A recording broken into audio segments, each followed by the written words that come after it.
নমস্কার বন্ধুরা, শম্পা স্বামিনী কিচেনে তোমাদের সবাইকে স্বাগতম। তো বন্ধুরা, আজকে একদম ঘরোয়া পদ্ধতিতে সবজি রান্না করব, তোমাদের সাথে সেটা শেয়ার করব। আর এই সবজি চিংড়ি মাছ দিয়ে রান্না করব। তো আমি এই সবজিটা কিভাবে রান্না করলাম, চলো পুরো ভিডিওটা দেখার অনুরোধ রইল।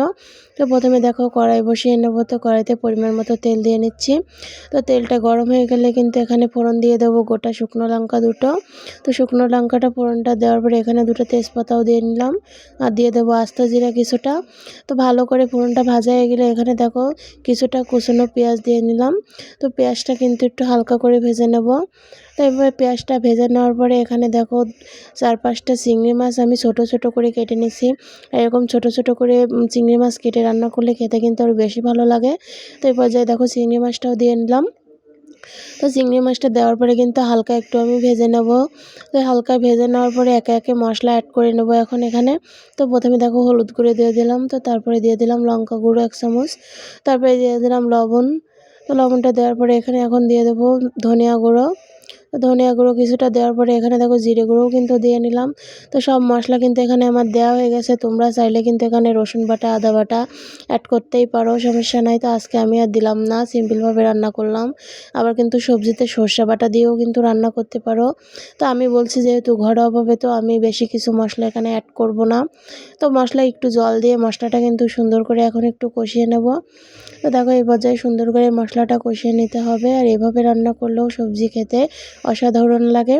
তো এখন দেখো সবজিগুলো দিয়ে দেবো। তো সবজির ভিতরে এখানে আমি দেখো বেগুন, পটল, আলু আর নিয়েছি কাঁচকলা আর বরবটি। তো এই কটাই ছিল আমার ঘরে সবজি। তো সবগুলো সবজি আমি এরকম কেটে নিয়েছি। তো এখন সুন্দর করে সবজিগুলো কিন্তু কষিয়ে নিতে হবে। তো দেখো এইভাবে কষিয়ে রান্না করলে খেতে আরও বেশি মজা লাগে, আমরা সেটা জেনে থাকি। তো এই পর্যায়ে কিন্তু আমি অল্প একটু ঢাকা দিয়ে নেব কষানোর জন্য। তো এইভাবে ঢাকা দিয়ে কষাতেও কিন্তু তাড়াতাড়ি সবজিগুলো কিন্তু নরম হয়ে যাবে। তো দেখতেই পাচ্ছ সুন্দর করে ঢাকা দিয়ে কিন্তু আমি কষিয়ে নিলাম। তো এখন কিন্তু আরও সুন্দর করে ঢাকা দিয়ে কষিয়ে নিতে হবে। তো এই পর্যায়ে আরও সুন্দর করে কিন্তু আমি সময় নিয়ে সবজিটা কষিয়ে নিয়েছি, দেখতেই পাচ্ছ এখানে। তো ভালো করে কষিয়ে নেওয়ার পরে দেখতেই পাচ্ছ কতটা সুন্দর, আর কালারটা দেখলে কিন্তু অনেক ভালো লাগছে। এখানে কিন্তু আরও ঘরে ফুলকপি বা মিষ্টি কুমড়া সব রকম দিয়ে কিন্তু আরও সুন্দর লাগবে খেতে। তো ঘরে যেগুলো সবজি ছিল সেইগুলো দিয়ে কিন্তু আজকে রান্নাটা সেরে নিলাম। তো এদিকে দেখো এখন সবজিটা ভালো করে কষিয়ে নেওয়ার পরে এখানে দেখো ঝোলের জন্য পরিমাণ মতো জল দিয়ে দিলাম। তো এখন দেখো যতটুকু জল লাগবে আমি ততটুকু দিয়ে নিলাম এখানে।